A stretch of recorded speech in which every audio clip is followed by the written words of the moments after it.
सातारा जिल्ह्यामध्ये मुसळधार पाऊस सुरू असल्यामुळे जिल्ह्यातील नद्यांचा पाणी पातळीमध्ये झपाट्याने वाढ झालेली आहे। धरणांमधून सध्या पाण्याचा विसर्ग केला जातोय। नद्यांना पुराचं स्वरूप आलेलं आहे।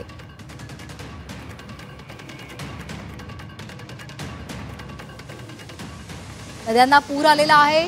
कैलास स्मशानभूमी भागामध्ये पाणी साचलेलं आहे। अग्निकुंड पाण्यामध्ये गेलेला आहे आणि त्यामुळे अंत्यविधीला त्रास सहन करावा लागतोय। सातारामधली ही दृश्य धरणातून विसर्ग सुरू आहे आणि त्यामुळे पूर परिस्थिती निर्माण झाली आहे।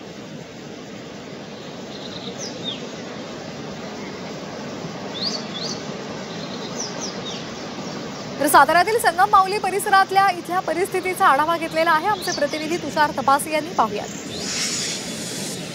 सातारा जिल्ह्यात पावसाचा जोर वाढतच चाललेला आहे आणि त्याच्यामुळे सर्वच धरणांमधून विसर्ग मोठ्या प्रमाणात सुरू केलेला आहे। नद्या दुथडी भरून वाहत आहेत। मी आता आहे साताऱ्यातील संगमाऊली या ठिकाणी असणाऱ्या बालाजी ट्रस्टच्या कैलास स्मशानभूमीमध्ये आणि तुम्ही पाहू शकता ही इथले जे अग्निकुंड आहेत हे अग्निकुंड पूर्णपणे पाण्यामध्ये बुडालेले आहेत। या ठिकाणी पूर्ण स्मशानभूमीचा जो खालचा भाग आहे तो पूर्णपणे पाण्यात गेल्याचं आपल्याला इथं पाहायला मिळतंय।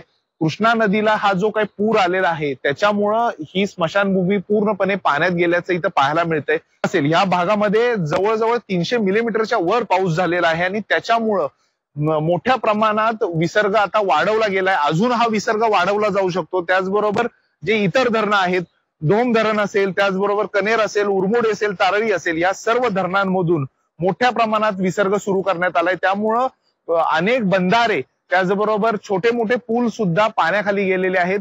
एनडीआरएफच्या टीम सुद्धा आता पाटण असेल, कराड असेल या ठिकाणी दाखल झालेले आहेत। प्रशासनाने या ठिकाणी सुद्धा सातारा जिल्ह्यात ज्या ज्या ठिकाणी धोकादायक स्थिती आहे त्या ठिकाणी पोहोचणं आणि त्या ठिकाणी सुरक्षेचे बोर्ड लावणं अशा पद्धतीचे उपाययोजना सुरू केलेल्या आहेत। त्यामुळे कुठेतरी प्रशासन सुद्धा देखील अलर्ट झालेलं आहे। त्यामुळं नागरिकांनी धोका पत्करू नये अशा पद्धतीचं आवाहन प्रशासनाच्या वतीनं करण्यात येत आहे। तुषार तपासे, झी मीडिया, सातारा।